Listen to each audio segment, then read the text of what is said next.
잠시 기도하겠습니다. 사랑과 자비가 많으신 하나님, 이 시간에 하나님의 말씀을 전하며 듣고자 합니다. 성령님께서 입술과 마음과 귀를 열어주셔서 하나님의 말씀을 바르게 전하고 바르게 듣고 깨닫게 도와주시옵소서. 예수님의 이름으로 기도합니다. 아멘.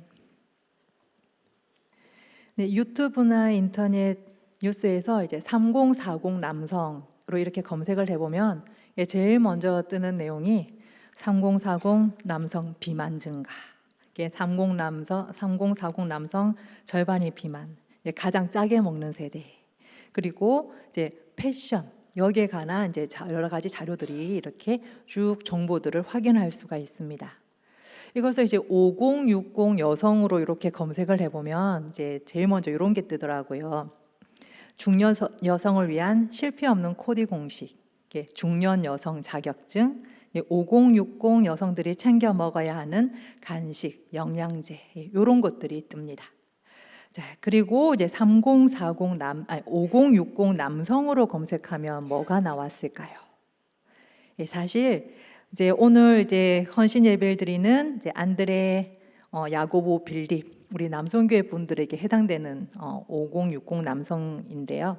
사실 제가 이걸 제일 먼저 검색을 해봤습니다. 근데 제일 먼저 검색을 해봤는데 결과가 좀 많이 안타까워서 제가 3040 남성, 5060 이제 여성도 이렇게 찾아봤습니다. 5060 남성으로 이렇게 딱 검색을 하면 1년 전의 뉴스인데 주로 이렇게 뜹니다. 우리나라 고독사의 절반이 5060 남성이다. 40대 이후가 되면 남성들이 겪는 가장 큰 문제가 외로움이라고 합니다. 경제와 건강은 그 다음 문제라고 하는 것이죠. 혼자 살든지 가족이 있든지 5060 남성들은 외로움을 뼈에 사무치게 느낀다는 것입니다. 2024년 1월 이제 어떤 신문에서 5060 남성에 관해서 이렇게 쓴 글을 본 적이 있습니다. 유력한 학자들의 발언이나 조사에 따르면 5060 남성은 외로움에 가장 부서지기 쉬운 존재이며 사회적 소속감뿐 아니라 가정에서의 소속감마저 잃기 쉬운 관계의 끈이 가장 약한 존재다. 왜 이렇게 외로움 때문에 힘들어하는 것일까요? 그 이유는 관계에 대해서 모르고 서툴고 배우지 않아서, 그리고 모든 관계에는 노력이 필요하다는 것조차 알지 못하는 경우가 많아서라고 합니다. 우리가 관계의 장이라고 할 수 있는 거리에 보면 가장 많은 카페, 우리가 늘 보고 있죠. 이 카페에 가장 방문하지 않는 세대가 5060 남성 세대, 그리고 방문해서 가장 빨리 나가는 세대가 5060 남성 세대라고 합니다. 물론 카페가 아닌 다른 곳에서 또래분들과 모임을 가지기도 하실 것입니다. 이 5060 남성 세대가 외로움을 이것을 문제로 인식하게 되는 가장 큰 계기는 직장에서 은퇴를 하는 것입니다. 그 이전까지는 정말 눈코 뜰 새 없이 바쁘게 일해서 돈을 벌어야 하고, 그렇기 때문에 가족이나 친구들의 관계를 깊이 생각할 계기도 없었고 여력도 없었다가 퇴직을 하고 나서는 이제 그동안 이제 너무나 멀어진 관계를 어떻게 해야 할지 몰라서 어려움을 겪는 경우가 많습니다. 유통업에서 30년 이상 일하시고 기업의 임원으로 퇴직하신 50대 중후반 되신 남성분이 퇴직 이후의 삶에 관해 인터뷰를 하는 동영상을 본 적이 있는데요. 이분은 퇴직 이후에도 글을 쓰는 작가가 되고 책을 5권이나 쓰셨습니다. 유튜브에 동영상도 올리시고 글도 쓰면서 퇴직 이후의 삶을 참 잘 살아가는 것 같이 보였습니다. 그런데 그 인터뷰에서 퇴직하고 나니 퇴직하기 전에 회사 다닐 때가 너무 좋았다 그러시면서 얼마나 사무치는지 감정이 듬뿍 담긴 목소리로 퇴직은 사회적 죽음이다, 그리고 인생을 하루의 시간에 비교하면 자신은 황혼이라고 말하는 것을 들었습니다. 제가 5060 남성에 대한 이제 자료를 인터넷이나 이제 유튜브에 이렇게 찾다가 발견한 것이 있는데요. 그것은 5060 남성에 관한 자료가 너무 적다는 것입니다.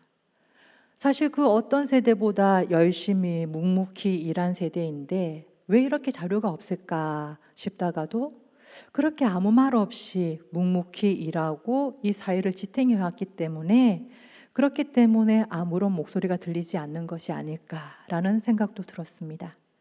사회에서뿐만이 아니지요. 교회에서도 마찬가지입니다.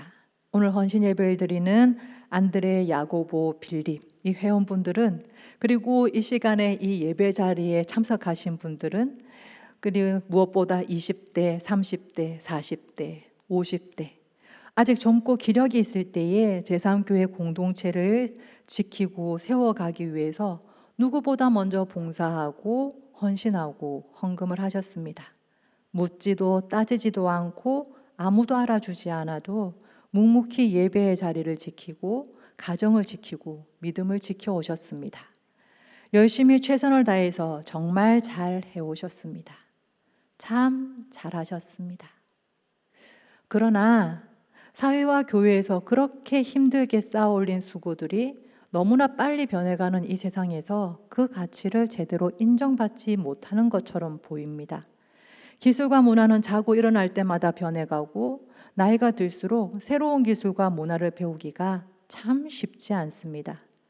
배워야겠다는 생각은 있어도 인생이나 사회에서 이 절정에 이른 50, 60 남성들은 이런 소소한 것들을 편하게 물어볼 수 있는 그런 관계가 많지 않습니다. 자식도 쉽지 않지요. 눈치 보셔야 합니다.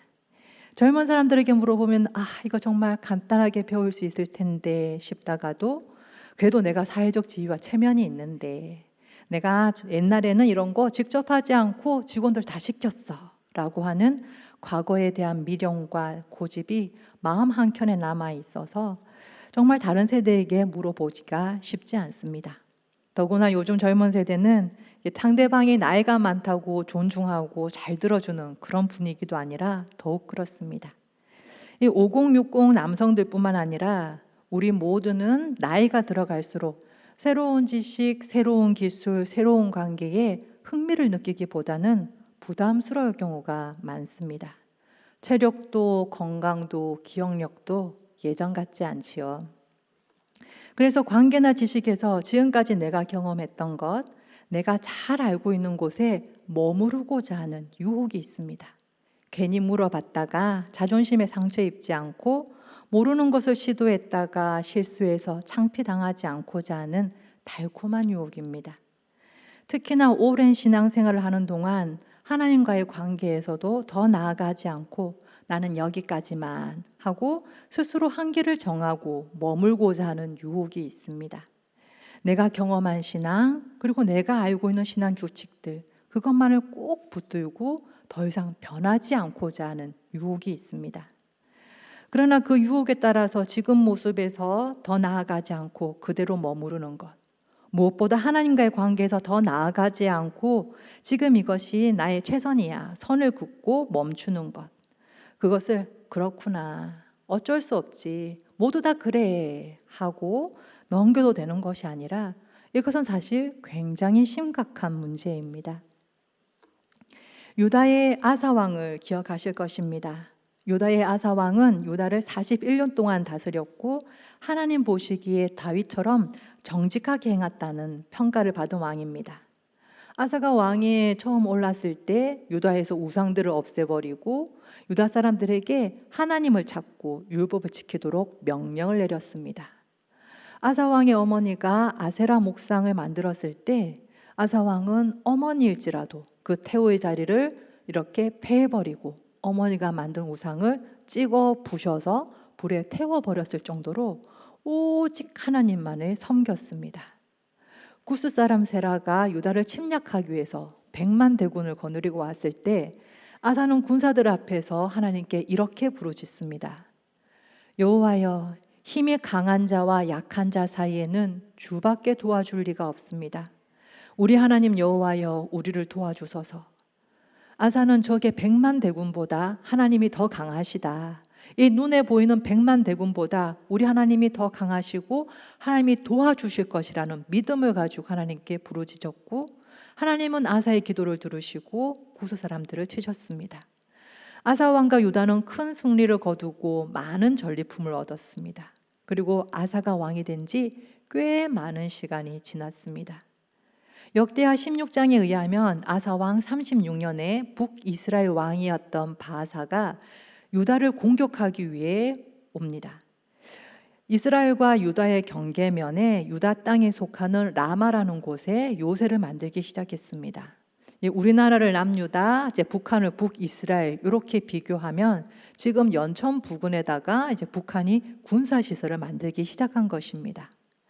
아사는 여호와의 전에 있는 그 곡간과 왕궁에 있는 보물 창고를 털어서 은금을 내어다가 저기 이곳에 있는 아람 왕 베나다에게 보내며 이렇게 말합니다. 내가 당신에게 은금을 보내니 이스라엘 왕 바사와 세운 약속을 깨뜨리시고 바사가 이 유다에서 떠나게 해주십시오. 그러자 베나닷은 옳다고나 싶어서 유다로부터는 은금을 챙기고 그렇지 않아도 호시탐탐 노리고 있던 이스라엘을 이제는 명분을 가지고 침략을 합니다. 이스라엘 북쪽 끝에 있는 우리 북한으로 치자면 저기 신의주나 거기 백두산 부근 저 끝쪽 부분을 이렇게 공격을 합니다. 그 끝에 있는 이용과 단과 아벨마임과 그리고 납달리의 모든 국고성을 공격하고 약탈을 합니다. 이 침략 소식을 들은 바하사는 더 이상 라마에 머물지 못하고 얼른 이스라엘 땅으로 돌아가죠.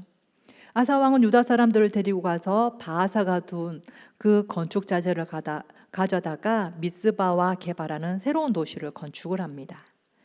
이 이야기는 역대하 16장과 열왕기상 15장에 기록되어 있습니다. 어쩌면 아사는 유다 왕으로서 잘 대처했다고 볼 수가 있습니다. 이스라엘과 직접 싸우지 않음으로써 유다 백성의 생명을 아끼고 이스라엘 놓고 간 건축 자재를 가져다가 유다의 도시를 만들었으니 아람 왕에게 은금을 내어 주었다고 해도 큰 손해는 보지 않았다라고 생각할 수 있습니다. 인간적인 관점에서 보면 지혜로운 작전이었다라고 평가할 수도 있죠. 그러나 하나님은 다르게 보셨습니다. 의기양양하게 돌아온 아사 왕에게 선견자 하나니가 하나님의 말씀을 전합니다. 왕이 아람 왕을 의지하고 하나님을 의지하지 않았기 때문에 아람 왕 군대가 왕에게서 벗어났습니다. 구스 사람 100만이 쳐들어왔을 때도 왕이 여호와를 의지하였기 때문에 여호와께서 그 군대를 왕의 손에 넘겼습니다. 이번 일은 왕이 망령되이 행하기 때문에 이후부터 왕에게 전쟁이 있을 것입니다.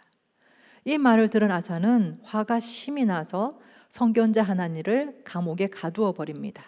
하나님의 말씀을 전하는 것을 직접 들었는데도 이제 그 말씀을 듣지 않습니다. 나중에 아사 왕은 발에 병이 들어 매우 위독한 상황에 이르지만 아사는 하나님께 도움을 구하지 않고 의사에게 도움을 구했고 2년 후에 죽게 됩니다. 처음 아사 왕은 누구보다 하나님의 말씀에 귀를 기울이고 하나님의 말씀대로 실천하고자 열심을 품었습니다. 하나님을 향해 열린 마음과 열린 귀를 가지고 있었습니다. 위급한 상황이 닥쳤을 때 하나님을 향해 부르짖으며 전심으로 오직 하나님을 의지하고 하나님을 신뢰했습니다. 하나님이 선지자를 보내어 말씀을 전하면 그 말씀을 그대로 지키고 실천했습니다.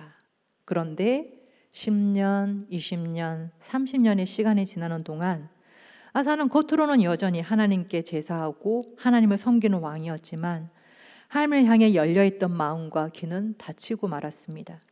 눈에 보이는 사람이 하나님의 자리를 대신 차지하게 되었습니다. 아사는 엄청난 군사력을 가진 아람 왕 베나닷을 신뢰하고 의사를 신뢰하고 자신의 경험과 지혜를 신뢰했습니다. 어머니라도 우상을 세우면 폐위시킬 정도로 단호했던 아사 왕조차 이 시간의 흐름 속에서 하나님에 대한 그 순수한 마음을 잃어버렸는데 우리가 어떻게 우리의 힘과 우리의 의지로 우리의 믿음을 붙들 수가 있겠습니까?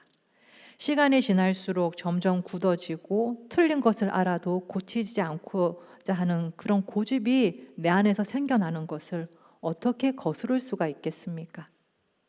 그러나 기뻐하십시오. 우리는 선지자와 율법으로만 하나님을 만났던 구약의 시대가 아니라 예수님이 오셔서 십자가에서 죽으시고 부활하셨을 뿐만 아니라 성령이 함께 하시는 신약의 시대를 살고 있습니다.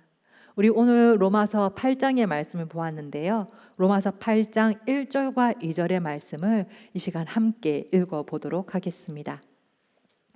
로마서 8장 1절과 2절입니다.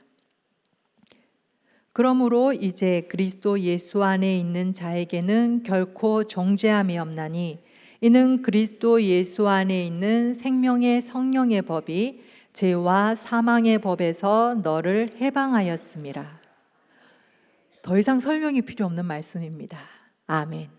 예수 그리스도를 믿음으로 예수 그리스도 안에 있는 자에게 하나님의 심판은 더 이상 없고 죄와 사망에서 이미 해방되었습니다. 하나님의 아들이신 예수님께서 인간이 되셔서 인간의 모든 죄를 대신 담당하셨기 때문입니다. 그렇지만 모든 싸움이 끝난 것은 아닙니다. 예수님을 구주로 믿고 고백한다고 해서 우리의 삶이 바로 끝나지 않습니다. 우리 오늘 본문의 말씀 12절과 13절의 말씀을 함께 읽어보겠습니다. 그러므로 형제들아 우리가 빚진 자로 돼 육신에게 져서 육신대로 살 것이 아니니라. 너희가 육신대로 살면 반드시 죽을 것이로되 영으로서 몸의 행실을 죽이면 살리니. 이 부분을 표준 세번역으로 다시 읽어드리겠습니다. 그러므로 형제 자매 여러분, 우리는 육신을 따라 살도록 육신에 빚을 진 사람이 아닙니다. 여러분이 육신을 따라 살면 죽을 것입니다. 그러나 여러분이 성령으로 몸의 행실을 죽이면 살 것입니다. 여기서 육신은 영과 반대어로 사용이 되었습니다. 영은 우리를 하나님이 창조하신 원래의 목적대로 우리를 하나님의 형상으로 날마다 변화하도록 매일매일 이끌어가고 인도합니다. 우리 몸에 깃들어 있는 욕망을 절제하고 충동을 통제하고 승화시켜서 그 힘으로 점점 더 성숙한 성품과 인격에 이르도록 인도하는 것입니다. 우리가 찬양했던 것처럼 너와 나의 모습이 예수님을 닮아가는 것이지요. 반대로 육신은 영의 인도를 이것을 거부하는 것입니다. 지금 나의 이 모습을 고집하고 그대로 굳어지는 것입니다. 죄라는 말은 이제 그리스어로 하마르티아인데, 그러니까 화살을 쏘았을 때 관역에서 벗어나는 것, 목표에서 벗어나는 것을 의미합니다. 인간을 향한 하나님의 목표는 인간이 하나님의 형상에 이를 때까지 영의 인도를 따라서 계속 변화하고 성장해 가는 것입니다. 죄는 그런 하나님의 목적과 목표에서 벗어나는 것이지요. 육신대로 살아가는 것입니다. 예수님을 닮아가기를 포기하고 충동과 이기심과 욕심을 다스리지 못하고 오히려 그런 것들의 지배를 받고 있는 불완전한 현재의 모습을 이것이 나의 전부야, 여기서 머무를래, 난 여기서 더 변하지 않을래 하고 완고하게 고집하는 것입니다. 그러나 육신대로 살면 반드시 죽을 수밖에 없습니다. 예수 그리스도 안에 있는 자는 더 이상 이런 육신에 따라서 살아야 할 의무나 빚이 없습니다. 우리가 성령으로 몸의 행실을 죽이면, 성령으로 우리 몸에 깃들어 있는 욕망과 욕심과 미움을 이것을 죽이면 우리의 몸이 육신이 되지 않도록 하면 살 것입니다. 그러나 어떻게 성령으로 몸의 행실을 죽이고 살 수 있을까요? 우리 14절의 말씀을 함께 읽어보겠습니다. 무릇 하나님의 영으로 인도함을 받는 사람은 곧 하나님의 아들이라. 아멘. 여기서 인도함을 받는다라는 단어는 이렇게 찾아보면 내가 뭔가를 가지고 능동적으로 어디로 간다 하는 뜻이 아니라 나는 가만히 있는데 누가 와서 나의 손목을 잡고 나를 이끌어 간다, 나는 끌려간다라는 수동의 의미를 가지고 있습니다. 그 외에 다른 단어의 뜻을 좀 더 확실히 살려서 직역하면 14절은 이렇게 됩니다. 누구든지 하나님의 영에 이끌리면 그들은 하나님의 아들이다. 몸의 행실을 죽이고 육신을 따라 살지 않기 위해서는 하나님의 영에 이끌리면 됩니다. 하나님의 영에 이끌리는 것 외에 다른 길은 없습니다. 하나님의 영만이 육신의 완고한 고집에서 우리를 불어서 예수님을 향해 계속 나아가게 합니다. 우리 15절과 16절의 말씀을 함께 읽겠습니다. 너희는 다시 무서워하는 종의 영을 받지 아니하고 양자의 영을 받았으므로 우리가 아빠 아버지라고 부르짖느니라. 성령이 친히 우리의 영과 더불어 우리가 하나님의 자녀인 것을 증언하시나니. 아멘. 예수 그리스도를 구주로 믿고 고백하고 세례를 받은 자는 이미 양자의 영을 받았습니다. 우리 문화에서는 양자라고 하면 아무래도 혈연으로 이루어진 친자에 비해서 뭔가 부족한 느낌이 있습니다. 그러나 이 로마서, 그 당시 세계를 다스리던 로마는 법이 지배하던 나라였습니다. 로마에서는 혈연 관계보다 법적인 관계가 더 강력한 효력을 가지고 있었습니다. 양자라도 법적으로 똑같은 상속권을 보장받았습니다. 황제의 양자가 되었다가 이어서 황제의 자리를 이어받는 경우가 로마의 역사에 종종 있었습니다. 그렇기에 우리가 양자의 영을 받았다고 하는 것은 하나님께서 우리를 예수님처럼 하나님의 자녀로 인정해 주시고 하나님을 아빠, 아버지라고 부르게 하셨다는 것입니다. 여러분은 하나님의 영에 이끌리고 있습니까? 하나님의 영이 여러분을 이끄시는 것을 느끼고 계십니까? 성령이 여러분은 하나님의 자녀라고 증언하는 것을 듣고 계십니까? 그것이 아니라면 우리는 어떻게 하나님의 영에 이끌릴 수 있으며 성령의 증언을 들을 수 있을까요? 성령은 말씀하실 때 항상 우리에게 주신 말씀이신 예수님을 통해서 우리에게 증언을 합니다. 우리가 성령님께 이 말씀을 깨닫게 해달라고 진실한 마음으로 기도하고 성경을 정확하고 분명하게 이해하려고 애쓰면서 읽을 때 성령께서는 이 성경의 말씀을 통해 우리에게 증언을 하십니다. 우리는 그것을 분명히 들을 수 있고 느낄 수 있습니다. 그리고 그 말씀은 내가 직접 읽는 성경의 말씀만이 아니라 여러 가지 방법으로도 들을 수가 있습니다. 예배의 서유를 통해서, 찬양의 가사를 통해서, 또는 주변 사람들과의 대화 중에 성령께서 말씀으로 증언하시는 것을 들을 수가 있습니다. 기도와 예배와 성경의 말씀으로 우리는 성령의 증언을 들을 수가 있습니다. 만약 그게 아니라면 성경이 틀린 것이고 우리의 믿음이 가짜고 기독교의 신앙은 거짓입니다. 그러나 이 자리에 계신 우리 모든 성도님들은 성령께서 주시는 강력한 말씀, 하나님의 영의 강력한 이끄심을 모두 경험하셨기에 지금 이 자리에 계신 줄 믿습니다. 성령님께서 지금 우리에게 말씀하십니다. 우리 17절의 말씀을 함께 읽겠습니다. 자녀이면 또한 상속자, 곧 하나님의 상속자요 그리스도와 함께한 상속자니 우리가 그와 함께 영광을 받기 위하여 고난도 함께 받아야 할 것이니라. 우리는 하나님의 상속자들입니다. 예수 그리스도와 함께 말로 할 수 없이 영광스러운 그 하나님의 나라를 이어받을 상속자들입니다. 그리스도께서 십자가의 고난을 받고 그 후에 부활의 영광을 얻으신 것처럼 우리도 그리스도와 함께 우리 앞에 있는 고난을 이겨내고 하나님의 나라의 영광을 함께 누리게 될 것입니다. 세상은 이렇게 말하죠. 퇴직은 사회적 죽음이다. 재취업률이 10%도 안 된다. 인생의 황혼이다. 자신의 현실을 잘 수용하지 못하며 관계에 서툴고 외로움에 사무쳐 고독하게 죽어간다. 아무리 하나님을 향한 열심이 있었던 아사 왕이라도 30년쯤 지나면서 하나님을 시야에서 놓치고 인간과 자기 경험을 신뢰하는 형식적인 종교인이 되어버렸습니다. 그 누가 시대의 변화와 세월의 흐름을 거스를 수가 있겠습니까? 그러나 하나님의 영은 결코 지치지 않고 포기하지 않고 우리를 이끌어 가십니다. 하나님과의 관계에서, 가족들과의 관계에서, 이 세상의 변화 앞에서 주저앉지 않도록 일으켜 세우시고 끊임없이 성장하고 변화하도록 이끌어 가십니다. 사회적 죽음 뒤에 사회적 부활로 다시 일으키시고 황혼이 지나 캄캄한 인생의 밤이 온다 할지라도 내 발에 등불을 비추어 인도하시며 딱딱하게 굳어진 마음일지라도 하나님의 은혜와 사랑으로 충만하게 채우고자 하십니다.